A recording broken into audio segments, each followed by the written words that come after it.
Menyatukan persepsi serta peningkatan kegiatan pos pelayanan terpadu Posyandu demi akselerasi pelayanan sosial dasar kegiatan Posyandu se-Kabupaten Gianyar. Kabupaten Gianyar melalui Dinas Pemberdayaan Masyarakat Desa menggelar rapat koordinasi daerah Rakorda Posyandu di Balai Budaya Gianyar.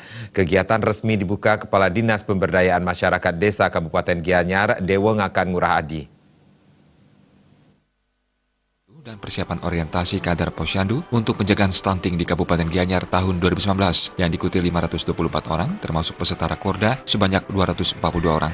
Peserta peningkatan kapasitas kader Posyandu terdiri atas 118 orang ketua kader Posyandu Desa Binaan tahun 2019 dan tahun 2020, serta 164 ketua dan kader Posyandu langkah 5 di Desa Lokus Stunting. Rakorda tersebut dipandang penting dalam rangka memperkuat kesadaran seluruh komponen masyarakat tentang betapa pentingnya peranan Posyandu dalam menjaga dan meningkatkan derajat kesehatan ibu hamil, ibu menyusui, ibu masa nifas, balita, anak-anak, dan masyarakat. 1000 hari pertama kehidupan sangat penting. Salah satu intervensi sensitif untuk pencegahan stunting adalah kegiatan Posyandu.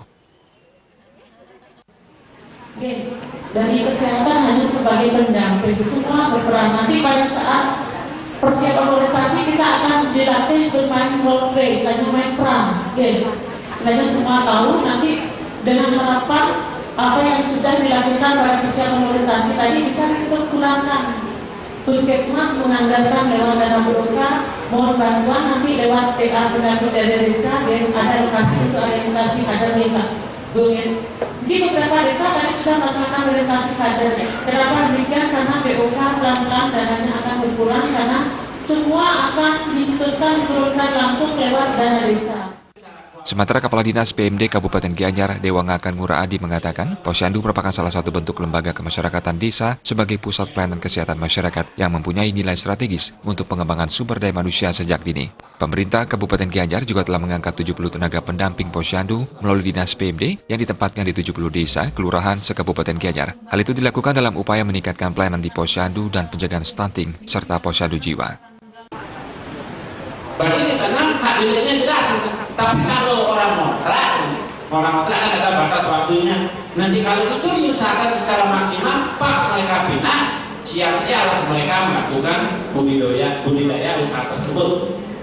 Nah itu dulu kita pahami bersama bahwa pemanfaatan lahan pekarangan itu adalah lahan yang ada di sekitar rumah kita, baik itu ada di halaman maupun di luar pekarangan. Kalau di Bali istilahnya debur.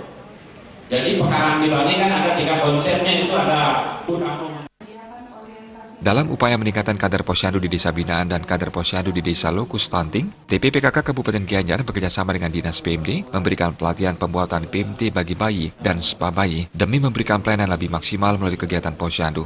Selain itu, upaya tersebut didukung peluncuran program Puspa Aman dan mengoptimalkan pemanfaatan lahan pekarangan dengan tanaman yang bermanfaat melalui kegiatan Hatinya PKK. Berdasarkan riset kesehatan dasar dari Kementerian Kesehatan RI tahun 2013, dinyatakan 40,3% kasus stunting di Kabupaten Gianyar menurun menjadi 12,1%. Hal tersebut juga diakui oleh Kementerian Perikanan dan Kelautan RI saat melakukan safari gerakan memasyarakatkan makan ikan, gemar ikan di Kabupaten Gianyar beberapa waktu lalu.